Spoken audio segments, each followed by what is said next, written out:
मध्य प्रदेश के Harda factory blast के जख्म अभी तक भरे नहीं हैं। फैक्ट्री मालिक की लापरवाही के चलते 13 लोगों की मौत हो गई थी। कागजों में पीड़ितों को 70 लाख की सहायता राशि वितरित हो गई है। और सबसे चौंकाने वाली बात यह है कि हरदा और बालाघाट में जो ब्लास्ट हुए हैं उनका मुआवजा प्राकृतिक आपदा के तहत बताया जा रहा है। अब इस गंभीर लापरवाही को कागजों में प्राकृतिक आपदा क्यों बताया जा रहा है, ये जानने की हम कोशिश करेंगे। लेकिन आपको यह भी बता दें, 6 फरवरी की वो तारीख कोई नहीं भूल सकता जब मध्य प्रदेश के हरदा में एक जोरदार ब्लास्ट हरदा के एक पटाखा फैक्ट्री में हुआ था। कई लोग, इसमें 200 से ज्यादा लोग जख्मी हुए, इसमें 13 से अधिक लोगों की मौत हुई। लेकिन अब सबसे बड़ा सवाल यह है कि जिस तरह कागजों में मुआवजा मिलने वाले पीड़ितों को प्राकृतिक आपदा के तहत मुआवजा मिलना बताया जा रहा है, इसके पीछे क्या कारण है और लगातार उसके बाद शासन प्रशासन कार्रवाई भी कर रहा है। ये जो तस्वीरें आप देख रहे हैं, ये प्रशासन की उस कार्रवाई के बाद सामने आई जहां पर अवैध ढंग से बारूद को एकत्रित किया गया, पटाखा बनाने वाली सामग्रियों को एकत्रित करके रखा गया था। पटाखा फैक्ट्री ब्लास्ट मामले में पुलिस ने आरोपियों को जरूर गिरफ्तार किया हो, मुआवजा शासन प्रशासन ने दे दिया हो, लेकिन उसके बाद भी जख्म पीड़ितों के अब तक भरे नहीं हैं। तो आरोपी का जिस तरह से पूरा मामला सामने आया, आरोपी से पूछताछ भी की है पुलिस ने, जो 2 मुख्य आरोपी हैं जिनकी फैक्ट्री संचालित हो रही थी और वहां पर तय क्षमता से अधिक बारूद रखा गया था। फैक्ट्री में मैनेजर का काम करने वाले दोनों भाइयों आशीष और अमन, उनके भी पुलिस ने बयान लिए। और इस पूरे मामले में अब सबसे बड़ा सवाल यह है कि आखिर कागजों में इन पीड़ितों को मिलने वाली आर्थिक राशि, मुआवजा राशि को प्राकृतिक आपदा कैसे बताया जा रहा है। क्या मध्य प्रदेश के हरदा में जो फैक्ट्री में, पटाखा फैक्ट्री में ब्लास्ट हुआ, क्या वो सच में कोई प्राकृतिक आपदा थी? लगता तो नहीं है। जिस तरह से क्षमता से अधिक बारूद एकत्रित की गई थी, उसके बाद कई सवाल खड़े होते हैं।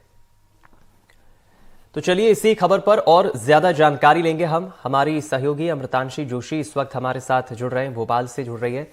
अमृतांशी, जाहिर है प्रारंभिक तौर पर तो साफ लापरवाही का मामला यह दिखता है कि हरदा में यह ब्लास्ट अगर 6 तारीख को हुआ था तो उसमें तय क्षमता से अधिक बारूद एकत्रित करके रखी गई थी। लापरवाही फैक्ट्री मालिक की सामने आई थी, लेकिन कागजों में पीड़ितों को मिलने वाले मुआवजे को आखिर प्राकृतिक आपदा कैसे बताया जा रहा है? देखिए दीपक, हमारी टीम उस समय ग्राउंड पर मौजूद थी और मैंने वो अपनी आंखों से तस्वीरें देखी हैं जहां जिस तरह से लोग परेशान थे, अपने लोगों को खोने के कारण वो रो रहे थे, उनकी आंखों में आंसू थे। पूरे हालात जो है वो वहां पर काफी बुरे थे, लोगों के घर उजड़ गए, कुछ नहीं बचा। हालांकि मुआवजा ये दिया गया है, शायद ये मुआवजा उनके लिए काफी नहीं होगा, शायद किसी के लिए काफी हो भी, लेकिन ये मुआवजा शायद कभी मरहम नहीं बन पाएगा, क्योंकि प्राकृतिक आपदा के तहत ये मुआवजा आरबीसी 6-4 के तहत बांटा जाता है। अभी आपको हाल ही में याद होगा जो ओलावृष्टि हुई थी, ओलावृष्टि के लिए सर्वे के निर्देश दिए गए, उसमें भी यही कहा गया था कि आप ओलावृष्टि का जो मुआवजा बांटेंगे वो आरबीसी 6-4 के तहत ही बांटेंगे। जब भी कोई प्राकृतिक आपदा होती है, चाहे वो ओलावृष्टि हो, वो बाढ़ हो, या फिर तेज बारिश के कारण फसलों का खराब होना हो, या किसी भी कारण फसलों को या किसानों को कोई नुकसान होता है, तो मुआवजे की भरपाई प्राकृतिक आपदा आरबीसी 6-4 के तहत की जाती है। लेकिन क्या वजह रही है जो इन्होंने हरदा फैक्ट्री ब्लास्ट को एक प्राकृतिक आपदा माना है? क्योंकि यहाँ पर भी आरबीसी 6-4 के तहत 77 लाख का जो मुआवजा है वो कागजों पर बढ़ चुका है, ऐसा दावा कलेक्टर जो सरकार के नुमाइंदे हैं वो खुद कर रहे हैं। अब ना तो हरदा का जो ब्लास्ट था वो कोई प्राकृतिक आपदा थी, हाँ आग जरूर लगी थी, लेकिन वो लापरवाही के कारणों से लगी थी और खुद अधिकारी ये मान चुके हैं कि लापरवाही हुई थी। उनके पास एक्सप्लोजिव्स को कुछ रखने के जो आईडी प्रूफ्स थे, जो लाइसेंसेस थे वो नहीं थे, लेकिन इसके साथ ही साथ जो लाइसेंस उनको नहीं मिल पाए वो कैसे जो है फिर किस तरीके से उन्होंने वहां पर जो है बिक्री की सभी चीजों की। इसके साथ ही साथ जिस तरह के हालात वहां पर थे, आप कैसे अब पता लगा सकते हैं कि वहां पर क्या वजह से जो है वो इतना बड़ा ब्लास्ट हुआ। अब आरबीसी 6-4 के तहत यहाँ पर जो है वो मुआवजा दिया जा रहा है। अगर आगे जो कोर्ट में ये केस चलता है जिसमें राजू अग्रवाल जो कि फैक्ट्री मालिक हैं, जिनके आरोपियों को साथियों को उनके साथ गिरफ्तार किया गया था, आगामी समय में जब कोर्ट को इसको लेकर सुनवाई होगी कोर्ट में, तो वहां पर आरोपी ये तथ्य जरूर लगाएंगे कि देखिए जो मुआवजा है, जो पीड़ित है उनको मुआवजा प्राकृतिक आपदा के तहत मिला है, यानी कि वहां पर कुछ गड़बड़ियां प्राकृतिक आपदा के तहत हुई है, जिस कारण से आरोपी का जो केस है वो और ज्यादा स्ट्रांग हो जाएगा और जो पीड़ित पक्ष है उनका केस कमजोर हो जाएगा। क्योंकि जहां भी प्राकृतिक आपदा आ जाती है, आरबीसी 6(4) आ जाता है, वहां साफ तौर पर प्राकृतिक आपदा के तहत जो है चीजें मानी जाती हैं। लेकिन यहाँ पर जब अधिकारियों की लापरवाही साबित हुई है, अगर आपने अधिकारियों को उनके पद से हटाया है, कलेक्टर को हटाया है, अपने एसपी को जो है वो हटा दिया वहां से, वहां पर साफ तौर पर लापरवाही दिखी है, फिर किस वजह से इस पूरी घटना को प्राकृतिक आपदा माना जा रहा है? सबसे बड़ा सवाल यहाँ पर यही पैदा हो रहा है। अब देखिए यहाँ पर मुआवजा तो भले लोगों को मिल गया, अभी भी लोगों का ये कहना है कि उनको 1,25,000 का मुआवजा मिला है, लेकिन उनका पूरा घर उजड़ चुका है। घर बनाने में 1,25,000 काफी नहीं है। सरकार ने भले ही जितना भी मुआवजा देने की सोची हो, लेकिन प्राकृतिक आपदा के तहत ये मुआवजा राजपुस्तक में परिपत्र जो है आरबीसी 6(4) उसके तहत दिया जाना, ये आरोपियों के केस को कहीं ना कहीं बहुत ज्यादा मजबूत बना रहा है। और अगर इस तरह से आगे कोर्ट में तथ्य पेश होते हैं तो कहीं ना कहीं जो न्याय की उम्मीद कर रहे हैं तमाम लोग, जो चाह रहे हैं कि उनको न्याय मिले, न्याय इस तरह से मिलेगा कि जो आरोपी हैं जिन्होंने बारूद के ढेर पर हरदा को जो है वो खड़ा कर रखा था, बारूद के ढेर पर जिस तरह की चीजें हो रही थी, उन आरोपियों को जब तक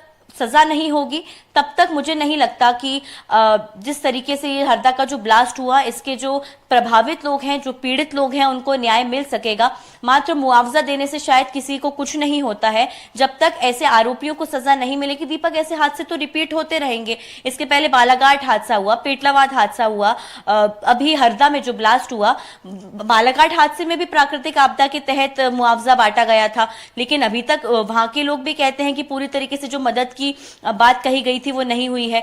यहाँ पर भी वही जो है सेम चीज हो रही है। आगामी दिनों में फिर कोई इस तरीके का हादसा खुदा ना खास्ता अगर हुआ तो फिर जो है कौन इसका जिम्मेदार माना जाएगा? दोबारा से फिर सिर्फ 2 से 3 अधिकारियों को हटाकर जो है ये बताने की कोशिश की जाएगी कि चिंतित तो हम हैं, लेकिन बार बार इस तरह के हादसे रिपीट होना कहीं ना कहीं ये लापरवाहियों का नतीजा है। और प्राकृतिक आपदा बताकर जो एक आरोपियों को हम कह सकते हैं कि उनका केस स्ट्रांग हो सकता है, जो कि हम नहीं कह रहे हैं, जो कि रिटायर्ड अधिकारियों का ही मानना है, ये कहीं ना कहीं एक परेशानी बन सकता है। जी, इस पूरे मामले में अमृतांशी, सियासी तौर पर यह घटना कितनी अहम हो जाती है? क्योंकि हमने देखा इस पूरी घटना के बाद अगले ही दिन प्रदेश अध्यक्ष कांग्रेस के जीतू पटवारी पहुंचे थे, कुछ वक्त बाद दिग्विजय सिंह पहुंचे थे। बीजेपी कह रही है कि हमारी सरकार संवेदनशील है। कांग्रेस आरोप लगा रही है कि सरकार आरोपियों को बचाने की कोशिश कर रही है। तो ये मामला आगे चलकर सियासी तौर पर कितना अहम आपको नजर आ रहा है? बिल्कुल, देखिए पूरी सियासत हमने देखी थी दीपक। जीतू पटवारी भी आए थे, मुख्यमंत्री भी आए थे, तमाम जो लोग थे जो कि प्रभावित थे वो काफी ज्यादा उनके सामने उन्होंने अपनी बात भी रखी कि किस तरह से वो लोग परेशान हैं।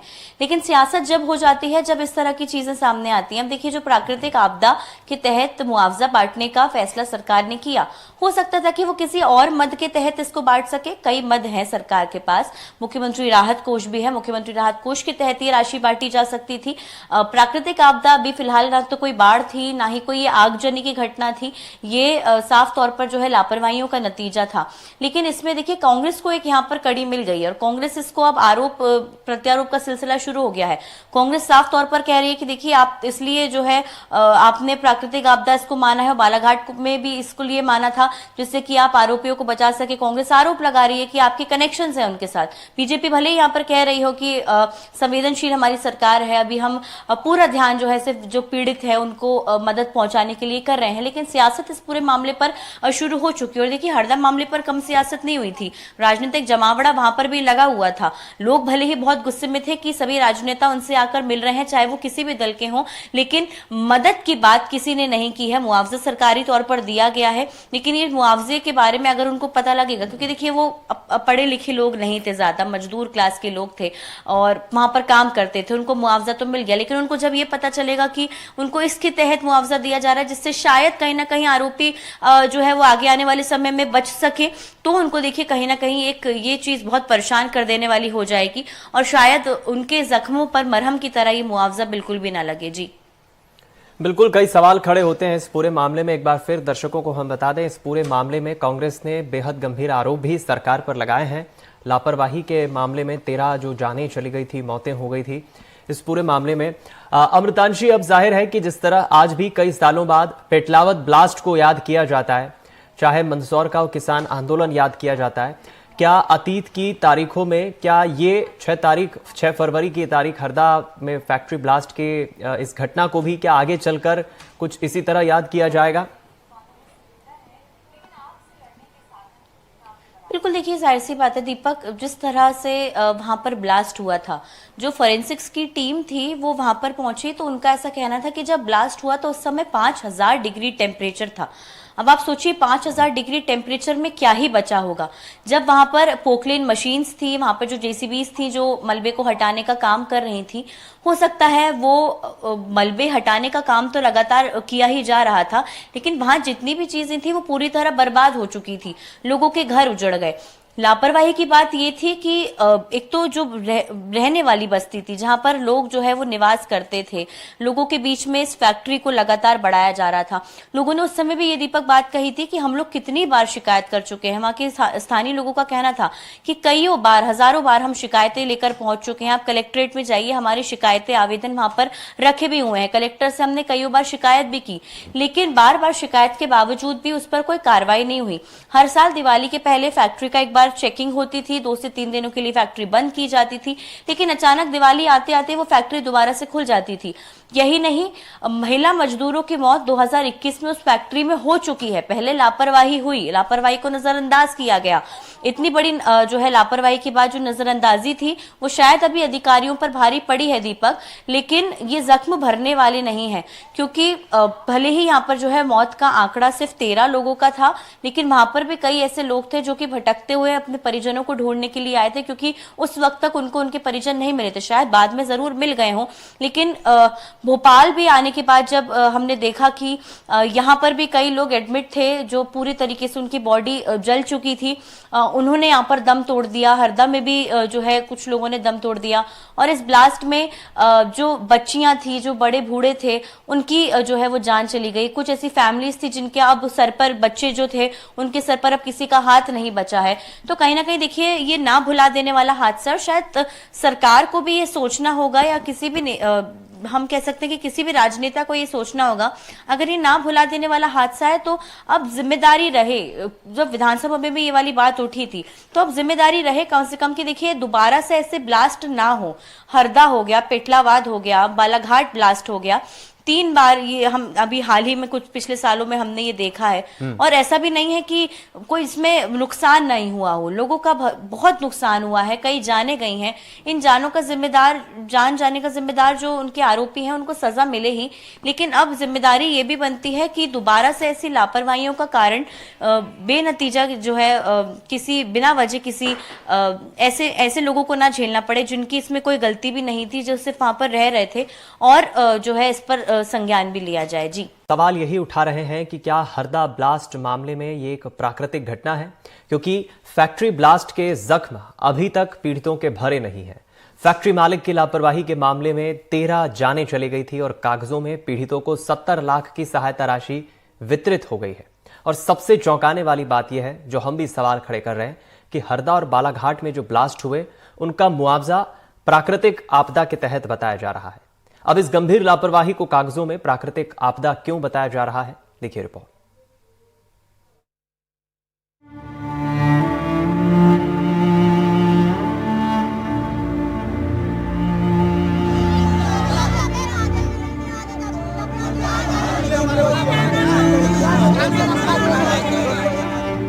फरवरी एक के बाद एक हरदा की पटाखा फैक्ट्री में कई विस्फोट हुए, 13 लोगों की मौत हुई, 200 से ज्यादा जख्मी हुए, कई आज भी अस्पताल में भर्ती हैं। सरकारी खजाना इसे प्राकृतिक आपदा मान रहा है। तभी राजस्व पुस्तक परिपत्र यानी कि RBC 64 के तहत इन सभी में 77 लाख रुपए का मुआवजा बांटा गया है। आपके साथ क्या समस्या आई थी? अपनी गुड़िया की डेथ हो गई थी। हाँ, और सामान मकान तहस नहस हो गया है। अच्छा, सरकार की ओर से कितनी सहायता राशि मिली आपको? अभी फिलहाल तो अपनी गुड़िया के 4 लाख और 1,25,000 सहायता राशि। पूरा मकान सर हमारा पूरा मकान ही पटाखा फैक्ट्री से चिपका हुआ था, पूरा क्षतिग्रस्त हो गया, उसमें कुछ भी सामान नहीं बचा अंदर का। कितनी राशि मिली है आपको? 1,25। तो अब 1,25 में मकान बन जाएगा? नहीं बिल्कुल नहीं बनेगा सर, वही तो लड़ाई लड़ना है, अभी तक वही तो लड़ ही रहा है। तो क्या आपकी मांग है शासन से, आप क्या कहना चाहेंगे? हम तो यही कहना चाहते हैं सर, जांच हो, सर्वे हो, जो हमारी मकान की राशि है वो तय की जाए और वो हमें बताया जाए। ठीक। 1,25 दे के कहते हैं कि यही तुम्हारी राशि है, इसके अलावा नहीं मिलेगी। ये मुआवजा हवा, आग और बाढ़ की वजह से बढ़ता है। यहाँ आग और विस्फोट की वजह लापरवाही थी, लेकिन कानून अपना तर्क दे रहा है। आरबीसी 6(4) के प्रावधान है, इसमें जो सभी परिवार थे जिनके घर क्षतिग्रस्त हुए थे या जिनको माइनर उनके घरों में जो क्षति हुई थी, आंशिक रूप से क्षतिग्रस्त थे, जो गंभीर घायल थे, जो थोड़े बहुत घायल थे, माइनर इंजरीज के थे, इन सभी को हम लोगों ने चिन्हित करके सर्वे करके लगभग हमारा सर्वे अनुसार अभी जो आकलन है और जो चल भी रहा है, 1,90,00,000 की राशि हम लोगों ने वितरित की। लगभग 1 किलोमीटर तक जो प्रभावित क्षेत्र है उसमें सर्वे किया गया है। हमारी पहली प्राथमिकता ये थी कि जिनको हम लोग तत्कालीन रूप से राहत दे सकते हैं, जो कि मैंने अभी आपको बताया है, उन सभी लोगों को हमने दे दिया है। इसके बाद जो भी शासन की हमारी योजनाएं थी, इसमें कोई भी, क्योंकि कई लोग अपने घर से इधर उधर हुए हैं, सबको हम लोगों ने कवर किया। ये पहला मामला नहीं है। 7 साल पहले बालाघाट में हुए फैक्ट्री ब्लास्ट का मुआवजा तो मिला, लेकिन नौकरी और अन्य वादे पूरे नहीं हुए। सुंदरकली और उनका परिवार ब्लास्ट के सालों बाद भी पाई के लिए मोहताज है। कई पूर्व अधिकारियों का कहना है कि प्राकृतिक आपदा मानने का फायदा आरोपी कोर्ट में उठा सकते हैं। माताराम, आपकी कितनी बच्चियां खत्म हुई थी? 2 बच्चे। जी जी, तो आपको क्या मिला उसमें? क्या मिला जी, वो जो है 4 लाख। जी, और क्या बोले थे उस समय? दूसरी पानी लगा देंगे, फिर पढ़ाई करवा देंगे, कुछ नहीं हुआ। हम चाहते हैं कि बच्चन को कुछ न कुछ दूसरी पानी दिलाओ। पढ़े लिखे बच्चे हैं, फालतू में भी बच्चे पढ़े हैं। मैं इसको प्राकृतिक आपदा नहीं मानता, और यदि प्राकृतिक आपदा मान का केवल मुआवजा देने का प्रश्न है तो मध्य प्रदेश शासन के पास बहुत सारे मद हैं। मुख्यमंत्री सहायता कोष है, उससे दे दें सहायता। परंतु यदि हम ऐसा उदाहरण रखेंगे कि कुछ लोगों की लापरवाही के कारण यदि कुछ लोगों की जान जाती है या संपत्ति का नुकसान होता है, तो इसको प्राकृतिक आपदा में बदलकर उस आदमी को उसकी जिम्मेदारी से बचाने का प्रयास न किया जाए। कांग्रेस मामले में हमलावर है, वहीं बीजेपी कह रही है कि उनकी सरकार संवेदनशील है। ये स्पष्ट है, आज भी मुझे जानकारी मिली कि इनको मुआवजा जो दिया जा रहा है 6(4) के अंतर्गत दिया जा रहा है, वो प्राकृतिक आपदा में दिया जाता है मेरी जानकारी के हिसाब से। पर अगर वो प्राकृतिक आपदा में दिया तो बहुत गलत है और ये मुआवजा नहीं देना चाहिए 6(4) में, क्योंकि इससे अपराधी बच जाएंगे। अपराधियों को अगर बताओगे आप, ये दुर्घटना बताओगे तो ठीक नहीं, इसको घटना है ये, और ये प्रायोजित घटना है।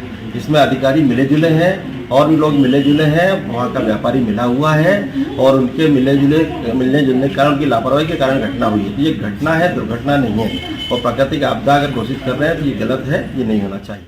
देखिए, सबसे प्राथमिक चीज यह है कि जब इस प्रकार की घटना प्रदेश में घटित हुई तो जो सरकार का प्राथमिक कर्तव्य था कि जो पीड़ित हैं उनको तत्काल किसी प्रकार से सहायता उपलब्ध कराई जाए, चाहे वह स्वास्थ्य की हो अथवा आर्थिक दृष्टिकोण से उनको एक मदद मुहैया कराई जा सके। सरकार ने जो भी उसके लिए मापदंड हो सकते थे उसके अनुरूप उनकी सहायता की। इसके पश्चात मामले की विवेचना के पश्चात जो लोग भी दोषी पाए जा रहे हैं, सरकार त्वरित तरीके से उनके ऊपर भी कार्रवाई करने का काम कर रही है। आज कांग्रेस जब इस प्रकार के आरोप लगा रही है तो उसको पहले पूर्व में जाकर के देखना चाहिए कि दुनिया के इतिहास की जो सबसे बड़ी मानव जनित त्रासदी भोपाल गैस त्रासदी हुई थी, उस वक्त कैसे आरोपियों को बचाने का प्रयास उनकी शासनकाल के द्वारा किया गया था। ये मुआवजा शायद उन प्रभावितों के जख्मों पर मरहम की तरह नहीं होगा, क्योंकि जिम्मेदार यहाँ पर जवाब देने को तैयार नहीं है। और क्या प्राकृतिक आपदा इस पूरी घटना को बताकर आरोपियों को बचाने की कोशिश की जा रही है? कई सवाल इसमें पैदा होते हैं, लेकिन इन सवालों के जवाब ढूंढना शायद और भी ज्यादा मुश्किल है। हरदा से सहयोगी अब्दुल समद के साथ अमृतांशी जोशी, एनडीटीवी। चलिए, रिपोर्ट वाकई सच्चाई बताती है। हरदा ब्लास्ट मामले में किस तरह से शासन प्रशासन की भी एक लापरवाही दिख रही है, विपक्ष इसे मुद्दा बना रही है। अमृतांशी, एक आखिरी सवाल मेरा, संक्षिप्त में जवाब चाहूंगा।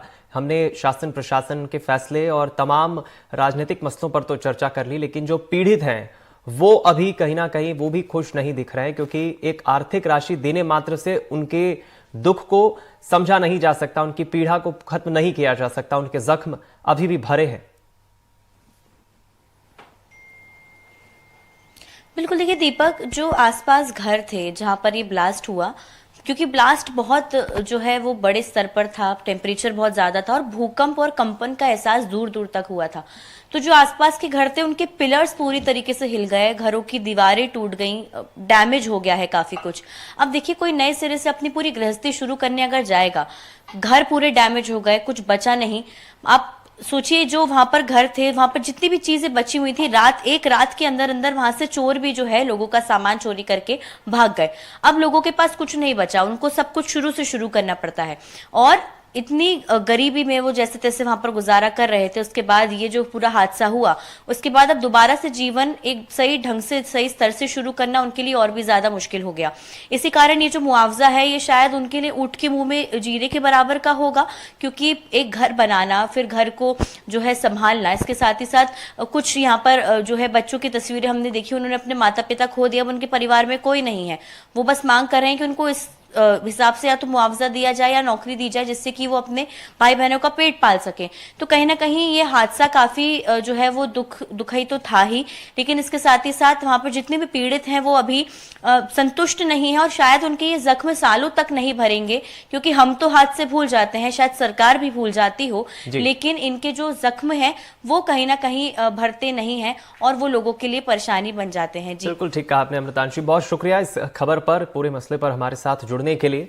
एनडीटीवी की कोशिश यही रही है कि एक बार फिर पीड़ितों को कहीं ना कहीं राहत पहुंचे, लेकिन जो कागजों में आर्थिक मुआवजे को बांटना प्राकृतिक आपदा बताया जा रहा है, इस मसले पर कई सवाल खड़े हो रहे हैं। इस खास पेशकश में इतना ही। खबरों का सिलसिला जारी है, दीजिए इजाजत, नमस्कार।